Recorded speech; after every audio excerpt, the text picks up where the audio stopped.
Hi, Jenna here. Today I'm going to talk to you about growing your hair out from its color. Many of you are probably considering this at this point after being sequestered at home and not being able to get into the salon to retouch roots or get a partial foil. So I'm about to go back into the salon again now that we've been approved to reopen. And some of my clients have already reached out to talk to me about wanting to grow their hair out. And they have questions about how to do that in the process. So I wanted to go over what I tell them and all the methods that I use. I'm going to begin by talking about your natural color versus your end color. So if you have gone very far away from your natural color with your end color, then there's going to be more work to be done to soften that demarcation line, because the demarcation line will be quite evident whether you've got dark roots and light ends or a lot of gray coming in and darker color on the ends. Either way, when there's a drastic difference between the two colors, there's gonna need to be more work done to try and make the end color a similar tone and a similar level as your root color. And when I say tone and color, I'm going to talk to you about what I mean by that. The level of your hair is basically how light or dark your hair is. There's a whole spectrum. A lot of times when we use a color line, the darkest color, meaning black, ash black, is going to be a level 1. Sometimes they start at level 2. And then depending on the color line, it could be, the lightest level could be a 10 or a 12. So that would be your platinum blonde, would be a 10 or a 12. So a lot of times we're kind of more in the middle of that. But when I say level, I mean, like, are you a dark brown or a medium brown or a blonde or a super light blonde, that sort of thing. And when I say tone, I mean, like, are you a redhead? Are you a dirty blonde? Or do you have raven black hair? Basically, the tone is determined by how much warmth or coolness you have in your hair. And when you have warmth, you may have, on the extreme end, red hair, for example, or auburn hair. Basically, you have hair that has kind of gold and orangey and red tones in it, versus when you have cool hair, like, for example, I'm kind of on the cooler side. You can see my roots. My natural color is very cool. We call that ashy. So cool tends to have more like green. It doesn't, you may not look at your hair and say, like, I have green hair, but really the undertone of your hair is probably green or a version of that. So a lot of times when we color hair, we're trying to make it look rich, and so we're adding more warmth, and a lot of times more warmth naturally comes out of your hair, because when your hair oxidizes with either sunlight or hot tools, or it's just fading from color when you have gray, it oftentimes becomes more brassy and golden, and a lot of times we're trying to counteract that warmth, but hair naturally wants to go warm. So a lot of times the color that we put on our hair is gonna be a warmer tone than what we have at our roots, as you see here.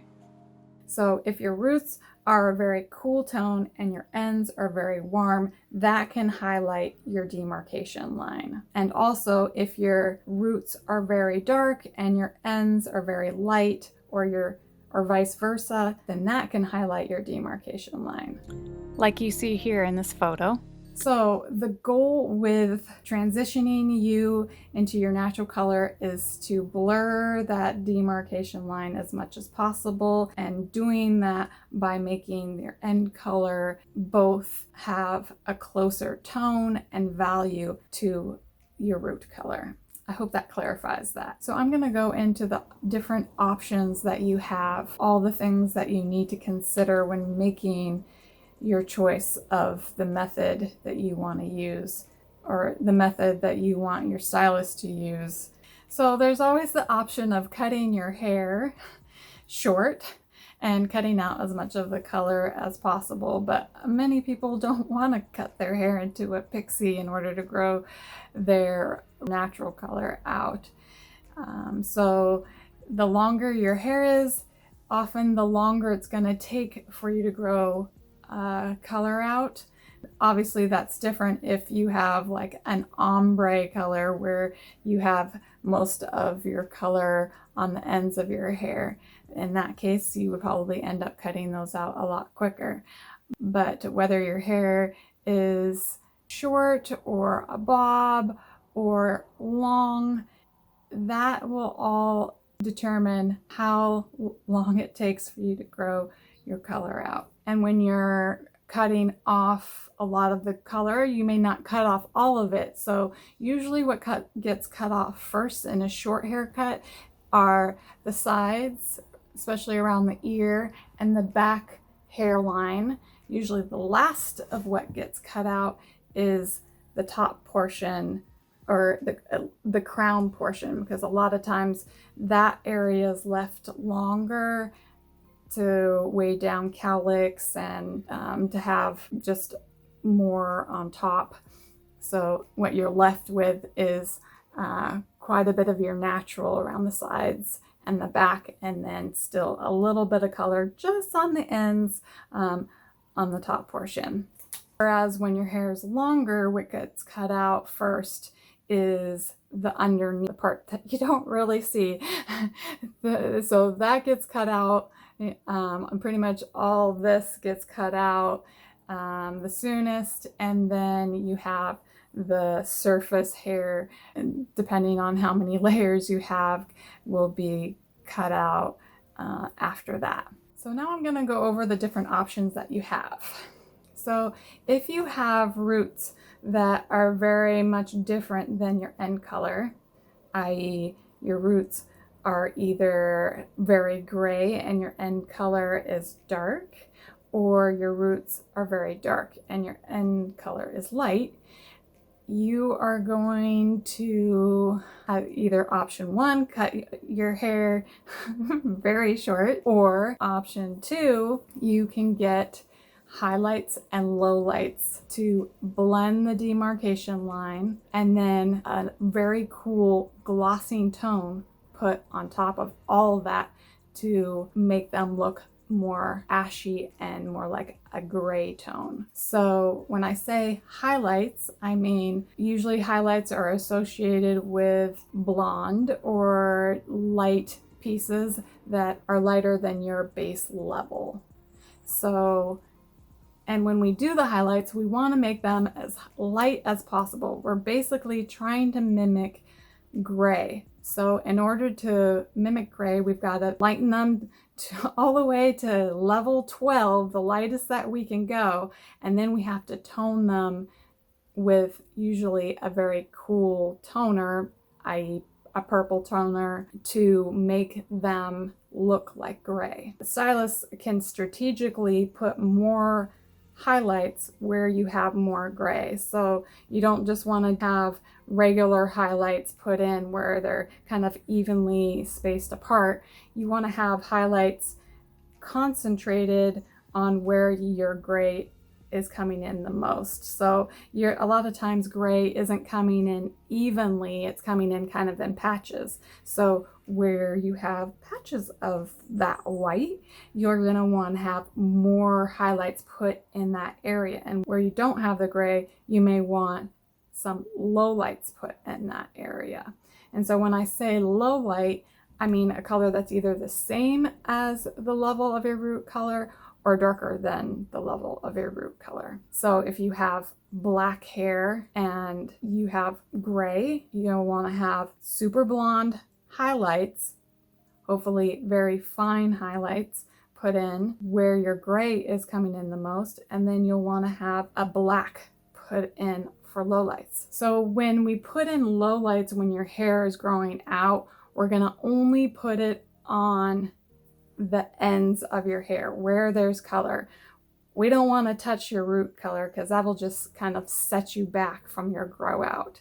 So it's always beneficial to grow your roots out quite a bit so we have more to work with, and so we can also see where your gray is, so we can strategically place those very fine highlights and lowlights to mask that demarcation line. If there isn't very much grow out, if there's only like a half an inch, then it's really hard for us to see exactly where that is unless you're really gray or have patches of really gray and it's super evident.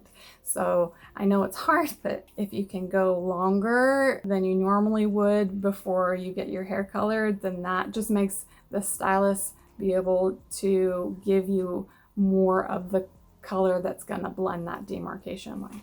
Another scenario you might have is that you have very light roots with lots of gray, and that your ends have been colored blonde or something darker, but your roots are almost solid gray.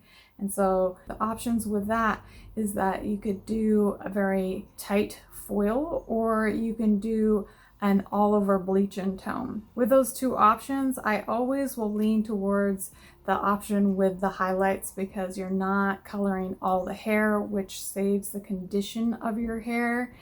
Whereas if you were to put bleach all over your hair, except for the roots, that would be super damaging and super drying and really compromise the integrity of your hair. It will require a ton of maintenance at home to condition it and get it back to its normal strength and luster. So I always recommend doing a tight foil versus an all over bleach and tone. And the toning part is that glossing treatment afterwards that will make everything look really cool. So with all the options, excluding the option of cutting all your hair off, all the coloring options are going to be considered probably corrective color, which can be expensive and it can be time consuming to do, and it may take more than one visit to the salon to do.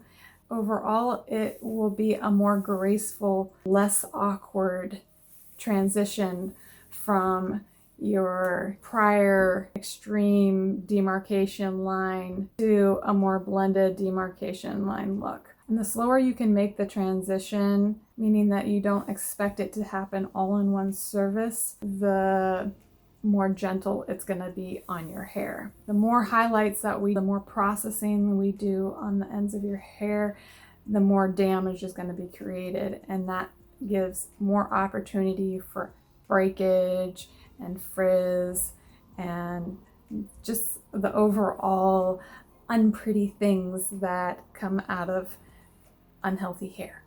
Whichever coloring option you choose, you're gonna want to do a certain kind of maintenance at home because your hair is gonna be dry, not only from color processing, but it's gonna be dry because you're gonna wanna use products, shampoos, conditioners, both that have a toning, depositing quality. A lot of lines now have their toning shampoos, conditioners, even mousses now that will have, when you see them, you will be able to tell because they will either be purple for toning out yellow, or blue for toning out orange, green for toning out red.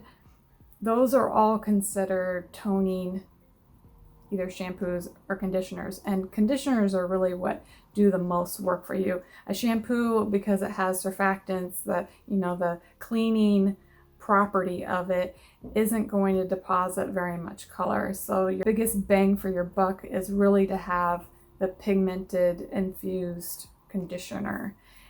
And even though they're in a conditioner, that doesn't mean that they're not going to be drying. Anything that has pigment in them is going to be kind of drying. And so for that reason, you're going to want to get a deep conditioner, a rich conditioner that's either geared towards moisturizing or damage repair, or you can be using masks as well. Or maybe you want to go back to your hairstylist and have them do a deep conditioning treatment. Either way, you're probably going to have some maintenance, even though you've had your transition. Your hair is going to always want to revert back to being warm. As long as you still have color on your hair, it's gonna revert to wanting to be warm again. So whether or not it's your at-home maintenance or going in the salon and getting a toner, a gloss put back onto it that can counteract the warmth that's coming out of your hair from the oxidation process, or the minerals in your water, or the hot tools that you're using on your hair, you're going to want to have something to make that color look gray again, so that it's masking that demarcation line. And if that doesn't matter, if you don't care about showing that demarcation line or having worm ends with cool roots, then disregard all that. But if you want to try and make that grow out as graceful as possible for you, so that when you look at yourself in the mirror or people look at you from far away, that they don't automatically zone in on the fact that you're growing out your color, then you'll probably want to invest in some products or invest in going to the salon and having those glosses done. But if you're thinking about doing this process, I commend you. I think it's a great idea. I think the outcome is going to be so worth going through all the process and the awkwardness. It may take a couple years if you have long hair, but at the end of it, just think of all the time and money you will save not having to go to the salon anymore or worry about whether or not your roots have been done recently. That's going to take a huge weight off of you. And I'm all for that. Even though I make money off of coloring people's hair, I know that it's a huge commitment to keep that going. If you're thinking about rocking the gray hair, go for it. Gray can be super pretty.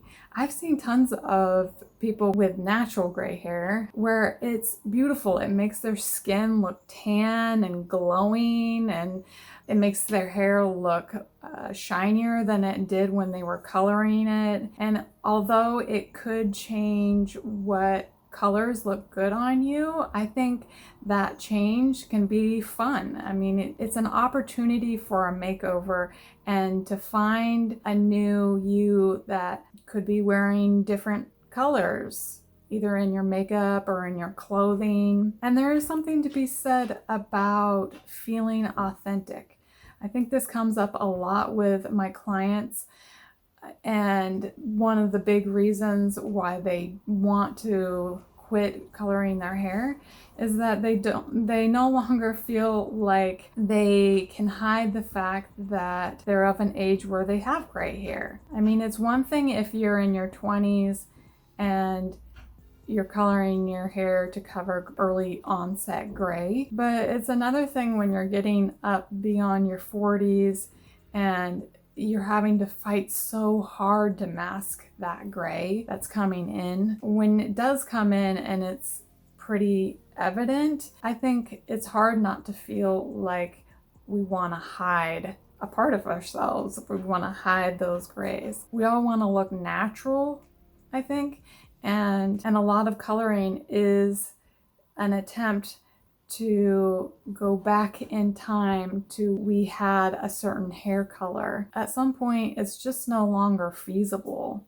financially or time-wise to maintain that. So if you can embrace the gray and the fact that you're aging, it doesn't have to be a bad thing. There is this like stigma around aging, and I think it's something that we all kind of struggle with, especially women, because we have negative connotations with being older, and having gray hair is always associated with those negative connotations. But we have to remember now that gray is in. Like, young people are trying to put gray in their hair. They're highlighting their hair. They're going through this process of highlighting their hair and then putting that super ashy toner over the top in order to try and have gray hair that they will eventually have naturally. So gray, you gotta rock it. If you have it naturally, it's gonna look so much better than the artificial gray that's put in. It's gonna be shinier. It's just gonna look more authentic. And that's what we're going for, right? We wanna be our most authentic selves. That's not to say that you shouldn't color your hair at all. I mean, because it's also about expression as well. But there's a time when the priority in your life is to focus on other things than expressing yourself through your hair. And there's so much other things you can do with your hair. Like, you have gray hair, but you can do all these other things with it. I hope you found this helpful, and I hope it helps you communicate with your stylist a little bit better about what direction you'd like to take with your hair. Congratulations! I hope you take this next step towards growing your gray out and not being chained to the salon as much. It takes a lot of guts and a lot of courage. If you found any of this helpful, please hit the like button and subscribe. I do have other videos on hair styling and hair maintenance and different tools that you can use. So check out those videos and stay tuned. I will be back again with more education. Jenna out.